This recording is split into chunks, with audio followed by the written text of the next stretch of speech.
गड इंग्लजच्या चहाप्रेमींसाठी खास कोल्हापूरच्या नामांकित कंपनीचा गोड प्रेमाचा चहा आता उपलब्ध आहे गड इंग्लज एसटी स्टँड समोर। एक वेळ अवश्य भेट द्या। गोड प्रेमाचा चहा।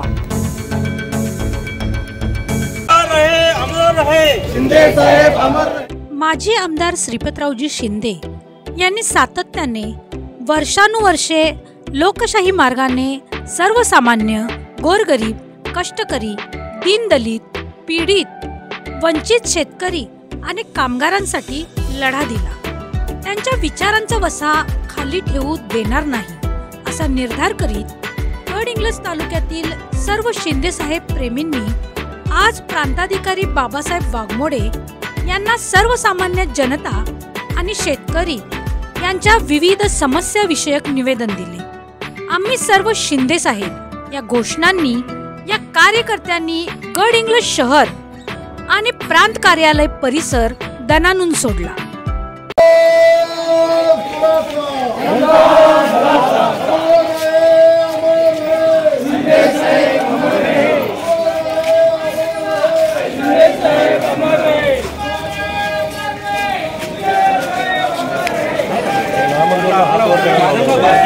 म्हणजे हे करणार होता मंजूर म्हटल्यावर नाम मंजूर कोणाला आहे काय मला विचारायला नको ना। नाम मंजूरचा विषय काढायचा। अरे आवाज कोणाचा? जनता कोणाचा? जनता।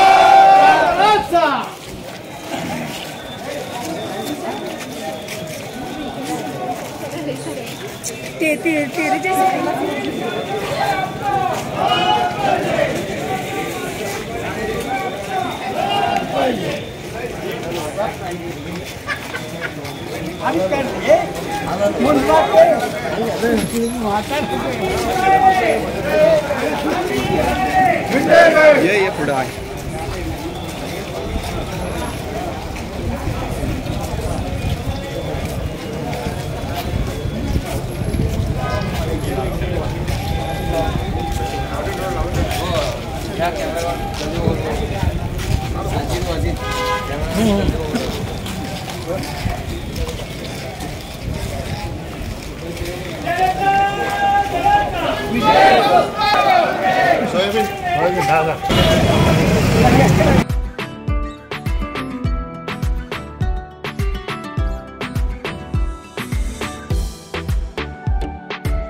शिंदे साहेब शरीरानं आपल्यातनं जाऊन 12वा दिवस ज्या वंचितांसाठी, ज्या कामगारांसाठी, ज्या शेतकऱ्यांसाठी, ज्या कष्टकऱ्यांसाठी त्याने आपली हयात घालवली, रस्त्यावरचं आंदोलन केलं, वंचितांसाठी ते कायम उभे राहिले। त्या पद्धतीचं आंदोलन, त्या पद्धतीचा मोर्चा करून हा विधी 12व्या दिवसाचा करायचा असं त्यांच्या सर्व सहकार्यांनी ठरवलं। 50-60 वर्ष त्या माणसानं काय केलं नाही असं जेव्हा एकटी मी बसते तेव्हा विचार मनात येत असतो। कॉलेजच्या जीवनापासूनच संघर्षाला आणि आंदोलनाला सुरुवात झाली। हा गड इंग्लज तालुका पायी आणि सायकलवरून पिंजून काढला। जिथं पुराखाली लोकांची घरं गेलेत त्या सगळ्या पूरग्रस्त वसाहती जर कोणी वसवल्या असतील तर त्या शिंदे साहेबांनी वसवल्या, त्यांच्या सहकार्याने वसवल्या, त्यांच्या पोटाला जन्माला आले म्हणून। पण मला तुमच्या सगळ्यांच्यातच शिंदे साहेब दिसतात। मी असं म्हणू शकत नाही की माझ्या एकटीचा शिंदे साहेबांच्यावर अधिकार होता। माझे जेवढे शिंदे साहेब होते तिथं उपस्थित तिथं सर्वांचे तेवढेच शिंदे साहेब होते असं तुम्ही सगळेजण ताटमानेनं सांगू शकताय। कारण तेवढाच जिव्हाळा, तेवढंच प्रेम, तेवढीच माया, तेवढीच काळजी सगळ्यांची शिंदे साहेबांनी केलेली होती। आखेनगर असू देत, मेटाचा मार्ग असू देत, धबधबा मार्ग असू देत, दुंडगे मार्ग असू देत, अगदी शिंदे साहेबांच्या घरासमोर वसवलेली नवीन कुंभार वसाहत असू देत, त्या लोकांना घरं नाही, त्यांना घर मिळालं पाहिजे, स्वतःच्या डोक्यावर हक्काचं छप्पर मिळालं पाहिजे अशा पद्धतीचं काम त्यांनी जीवनभर केलं। 74ला नगरपालिकेत पहिल्यांदा नगराध्यक्ष म्हणून निवडून आले। 85 पासून बहुजन समाजातला माझा सहकारी, मग तो मागासवर्गीय असू देत, केळीचा व्यापार करणारा व्यापारी असू देत, पोळ्याच्या फॅक्टरीमध्ये काम करणारा कामगार असू देत, हमाल असू देत, त्याला सुद्धा या पदाच्या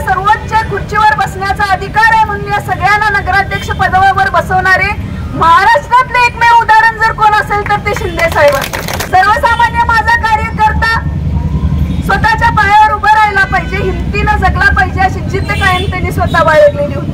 2006 साली पहिल्यांदा जेव्हा नगराध्यक्ष म्हणून नगरपालिकेत प्रवेश केला, मला त्यांनी सांगितलं तू पदावर आहेस, मी तुझ्या विरोधात कामगारांच्या बाजूने आहे एवढं लक्षात ठेवायचं. असं सांगणारा बाप या महाराष्ट्रात एकमेव असेल असं मला वाटतं. कारखान्यात गेले, सगळ्यात उच्चांकी डिव्हिडंड जर कारखान्यात कुठल्या चेअरमननी दिला असेल तर तो शिंदे साहेबांनी दिला. 429 कामगारांना कायमस्वरूपी काम मिळालं पाहिजे म्हणून सतरंजीवर झोपणारा चेअरमन कुठल्या कारखान्याचा असेल किंवा कोण असतील तर ते शिंदे साहेबच असू शकते. मृत्यूशय्येवर असताना सुद्धा, रुग्णशय्येवर असताना सुद्धा स्वतःच्या तब्येत खालावा लागली हे जाणवत असताना सुद्धा माझ्या भागात पाऊस झाला की नाही. शेतकऱ्यांचं काय, पिकं कशी आहेत, स्वतःच्या तब्येतीची जराही पर्वा न करता जर कोण करत असेल तर ते शिंदे साहेब करत होते. वर्तमानपत्र वाचून अस्वस्थ होणारा हा माणूस, तुम्ही दगड झालाय, तुमच्या संवेदना मेलेत, तुम्हाला काही वाईट वाटत नाही, राग येत नाही, चीड येत नाही, मग ती चीड व्यक्त कधी करणार, त्याच्यावरची चळवळ कधी उभी करणार, मोर्चा कधी काढणार, आंदोलन कधी करणार? तुम्हाला जमतंय काय मी एकटा प्रांत ऑफिसच्या दारात जाऊन चळवळ करू असं विचारणारे शिंदे साहेब होते. माझ्या वडिलांचा मृत्यू झालाय, माझ्या वडिलांचं निधन झालंय असं मी मानत नाही, कारण तुमच्या प्रत्येकाच्यात मला माझे वडील दिसतात. तुम्ही प्रत्येक जण म्हणजे माझ्यासाठी शिंदे साहेब आहे. आणि शिंदे साहेबांचा हा विचार, शिंदे साहेबांची निष्ठा, शेवटच्या श्वासापर्यंत आपण सगळे त्याच निष्ठेनं आपण सगळा हा वारसा चालवणार आहोत अशी शपथ, अशी वचन या निमित्तानं आपण घ्यायचंय. स्वतःचा स्वार्थ, स्वतःचे गुन्हे, स्वतःचं सगळं लपवण्यासाठी कसं एका पक्षातून दुसऱ्या पक्षात उडे मारायला लागले ते बघितल्यावर शिंदे साहेब अस्वस्थ व्हायचे. किती जरी जणांनी वेगवेगळ्या पक्षात येऊन मंत्री होण्याची, आमदार होण्याच्या ऑफर त्यांना दिल्या, पण शिंदे साहेबांनी स्वतःचा विचार, स्वतःची निष्ठा, स्वतःचा पक्ष कधी दूर सारला नाही. गोरगरीब, दीन दलित, वंचित, मागासवर्गीय, कामगार, कष्टकरी, शेतकऱ्यांना सन्मानाचं आयुष्य मिळालं पाहिजे हा विचार घेऊन जे ते जगले, तोच विचार त्यांच्या पोटाला जन्माला आलेली ही मुलगी आणि त्यांच्या बरोबर त्यांची मुलं म्हणून वावरलेले आणि त्यांच्या बरोबर काम केलेले सहकारी, या निमित्तानं आज आपण ठरवणार आहोत. मी तिसऱ्या दिवशी जेव्हा रक्षा विसर्जन होतं त्या रक्षा विसर्जनाच्या वेळी त्यांना सांगितलं, नाना या पुढे स्वाती कोरी म्हणून मी आयुष्य जगणार नाही. तुमच्या एवढं कर्तृत्व मला कदाचित दाखवता येणार नाही, तुमच्या एवढे समर्थ खांदे माझ्या आहेत नाना, पण तुमचा विचार कधी मी सोडणार नाही. जगेन तर ताट मानेनं जगेन आणि जगेन तर शिंदे साहेबांची मुलगी आणि त्याच विचारांना जगेन अशी शपथ त्या दिवशी घेतलेली होती. त्यासाठी तुम्ही माझ्या बरोबर समर्थपणे उभे आहात याची जाणीव मला आहे. तुमच्या सगळ्यांच्या ज्या अपेक्षा माझ्याकडून आहेत त्या अपेक्षांना कधीही तडा मी जाऊ देणार नाही. खरं तर साहेब सुद्धा माझ्याकडनं खूप अपेक्षा ठेवायची, केलं पाहिजे ते केलं पाहिजे, आंदोलन केलं पाहिजे, मोर्चा केला पाहिजे. मी म्हणायचे नाना तुमच्या एवढी ताकद माझी नाही, पण आज जाणवतंय ती ताकद तुमच्या सगळ्यांच्या रूपानं नाना माझ्याकडे देऊन गेलेले.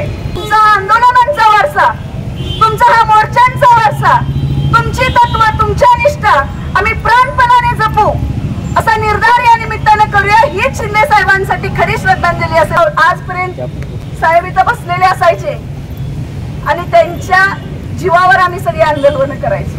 आज आपण सगळे साहेब नसताना त्यांचा विचार पुढे घेण्यासाठी त्यांची कावड आपण आपल्या खांद्यावर उचललेली आहे. त्यातच त्यांना मोठं समाधान असणार आहे. साहेबांनी जे आयुष्यभर नाती जपली, जे निर्माणपंत जपले, ते जपण्याचा प्राणपणाने प्रयत्न करीन असा शब्द या निमित्तानं देते. जनगर्जना लाईव्ह